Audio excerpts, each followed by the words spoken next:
പാർട്ടിയിൽ എത്ര ആളുകളോട് ചോദിക്കുന്നോ അതിനനുസരിച്ച് കേസിയെ പിന്തുണയ്ക്കുന്ന ആളുകളുടെ ശതമാനം കൂടിക്കൊണ്ടിരിക്കും എന്നുള്ളതാണ് ഞാൻ മനസ്സിലാക്കുന്നത്. കാര്യം അവരത്ര എല്ലാ തരത്തിലും കെ സി എന്ന ഒരു ഒറ്റ ആളിലേക്ക് വരാൻ ആ പാർട്ടി സംഘടന മൊത്തമായിട്ട് ആഗ്രഹിക്കുന്നുണ്ടെന്നാണ് മനസ്സിലാക്കുന്നത്. അത് മുൻ KPCC പ്രസിഡന്റുമാരാകാം, അല്ലെങ്കിൽ ഇപ്പോഴത്തെ വർക്കിംഗ് പ്രസിഡന്റുമാരാകാം, മറ്റു ആരും ആയിക്കോട്ടെ, MLA-മാരിൽ ഭൂരിപക്ഷമാകാം.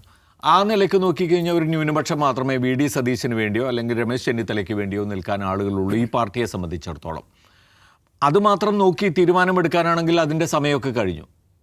വളരെ എളുപ്പം അത് ചെയ്യാവുന്നൊരു കാര്യമാണല്ലോ. ആദ്യമേ ആ നിരീക്ഷകരുടെ ആ ഒരൊറ്റ വരവിലൂടെ അത് കഴിഞ്ഞു. അങ്ങനെ തന്നെയായിരുന്നു അന്ന് പറഞ്ഞു. പിന്നെ കൂടിപ്പോയി കഴിഞ്ഞാൽ ഇവരെ ഒന്ന് വിളിച്ചു വരുത്തി അവരോട് അഭിപ്രായം ചോദിക്കുന്നു. അതോടുകൂടി തീരേണ്ടതാണ് എന്നാണ് ആരാണ് നിരീക്ഷകയായ കേരളത്തിലെ നിരീക്ഷകയായ ദീപദാസ്, അതെ, ദീപദാസും പറഞ്ഞത്.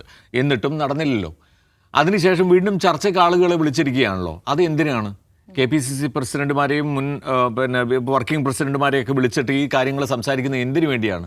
അവരോട് ചോദ്യങ്ങൾ ചോദിക്കുകയാണെന്നാണ് മനസ്സിലാവുന്നത്. നിങ്ങളുടെ ചോയ്സ് ആരാണ്? ഇന്നയാൾ വന്നാൽ മറ്റേ രണ്ടുപേരുടെ കാര്യം എന്താവും?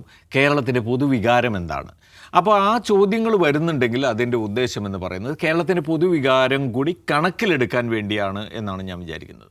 അങ്ങനെ കണക്കിലെടുക്കുന്നുണ്ടെങ്കിലാണ് കാര്യങ്ങൾക്ക് മറ്റൊരു തലം വരുന്നത്.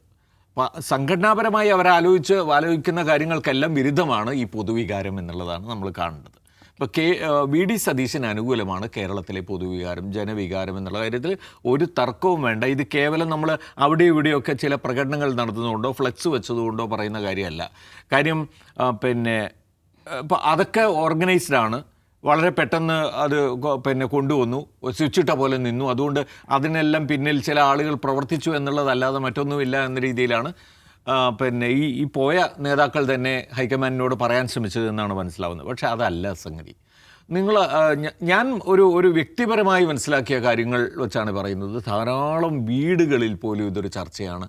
നിങ്ങൾ സ്ത്രീകൾ, കുടുംബങ്ങളിലെ സ്ത്രീകൾ, അല്ലെങ്കിൽ മറ്റ് ഈ രാഷ്ട്രീയമൊന്നും അധികം ശ്രദ്ധിക്കാത്ത ആളുകൾ, ഇങ്ങനെയുള്ള ആളുകൾ പോലും എന്തായി, മുഖ്യമന്ത്രി ആരായി, എന്തായി, വിവരം കിട്ടിയോ, VD ആണോ, VDക്ക് വേണ്ടിയുള്ള ചോദ്യങ്ങൾ എന്നുള്ള നിലയിൽ കാണാവുന്ന ധാരാളമുണ്ട്. ഞാനിത് പറയുന്നത് ഒരുപക്ഷെ നമ്മളൊക്കെ ഇനി അങ്ങനെ പറയാൻ വേണമെങ്കിൽ നമ്മളൊക്കെ അങ്ങനെയുള്ള ആളുകളുമായിട്ട് മാത്രമേ ബന്ധപ്പെടുന്നുള്ളൂ എന്ന് വേണമെങ്കിൽ പറഞ്ഞോളൂ. പക്ഷേ നമുക്ക് കിട്ടുന്ന ഒരു ഫീഡ്ബാക്ക് അതാണ്.